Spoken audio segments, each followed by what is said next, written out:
L'heure est grave. Alassane Ouattara intervient dans l'extradition de Damiba. Regardons la vidéo ensemble. L'extradition de Paul-Henri Damiba ne passe pas chez tout le monde, à l'instar du président ivoirien. Selon les informations du site d'information Africa Intelligence, Alassane Ouattara a vivement réagi à l'extradition de l'ancien président du Burkina Faso. Il serait même mécontent et considérerait cette décision comme un précédent juridique et politique inquiétant.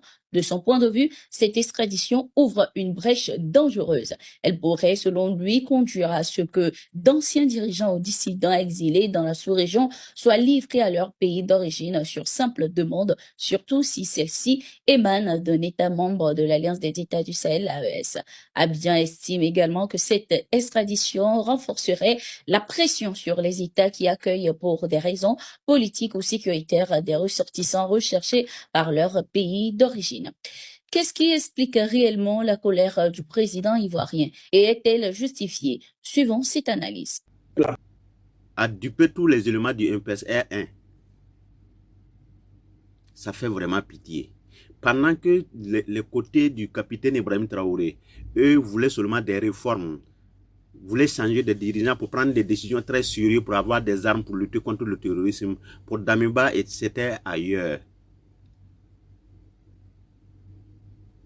Pendant que ses frères armes pensaient que le coup d'État contre Roch, c'était pour la libération du pays, c'était pour la cause de la sécurité. Damiba avait d'autres projets quelque part. Voilà pourquoi vous voyez tous les médias sont en train de dire que Draman est vraiment agacé. Parce que ce projet-là a échoué. Vous voyez? Ça fait vraiment pitié. Toutes les révélations qui sont en train de sortir là, tous les ados-moutons, ils ne veulent pas que le Burkinabé soit informé de tous les dessous de ce coup d'État contre Roch Christian Kaboré. Vous voyez comment c'est bizarre. C'est Dieu qui nous a sauvés. Sinon, le sud-ouest, nos citoyens qui sont dans le sud-ouest, là, beaucoup allaient déménager. Comme ça s'est passé à un certain moment sous Blaise Compaoré. On vient, on prend tout votre village, on vous demande de déménager. Et vous n'allez même pas comprendre ce qui se passe. Ibé, tu es arrivé au bon moment. Tu nous as sauvés. Tu nous as vraiment sauvés. Sinon, notre pays allait disparaître.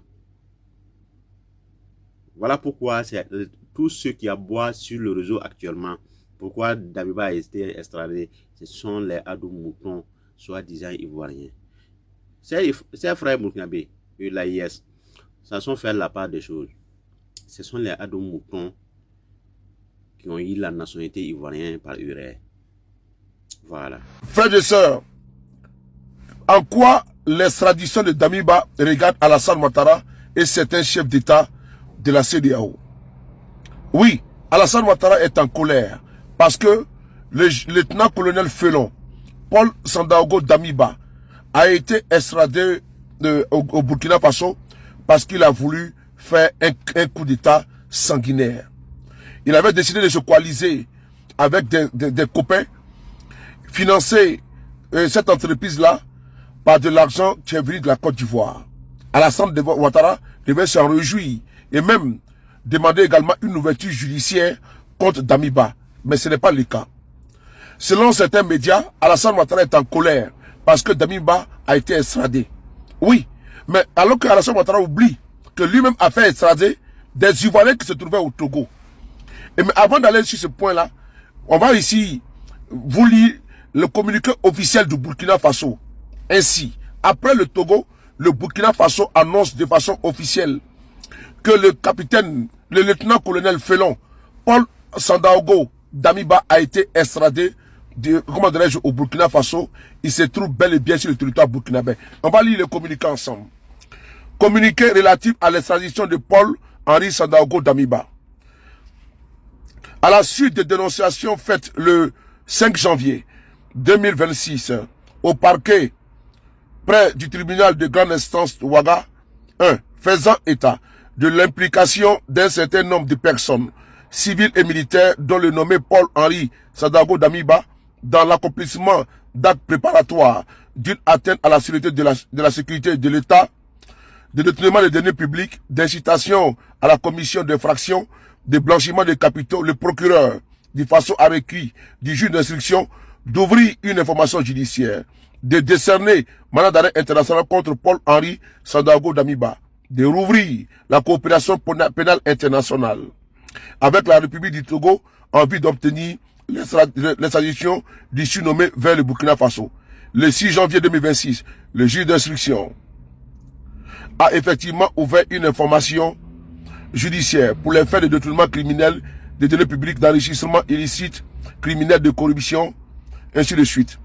Le juge d'instruction a en conséquence décerné à la même date un mandat d'arrêt international contre Paul Sandaogo Damiba et soumis aux autorités compétentes de la République du Togo une demande d'extradition du surnommé vers le Burkina Faso.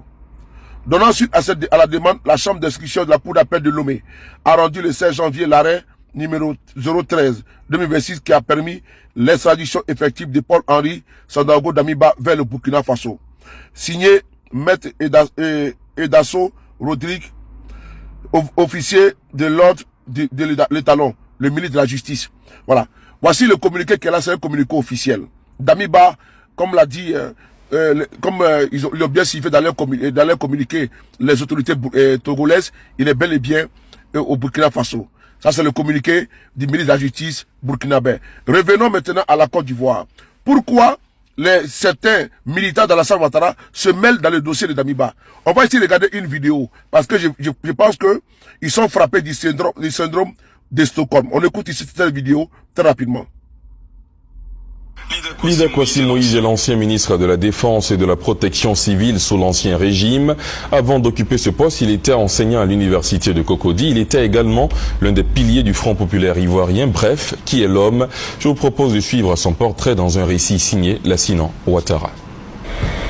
Moïse Lida Kwasi, un proche de l'ancien président ivoirien Laurent Gbagbo, a été arrêté hier mercredi à Lomé, au Togo.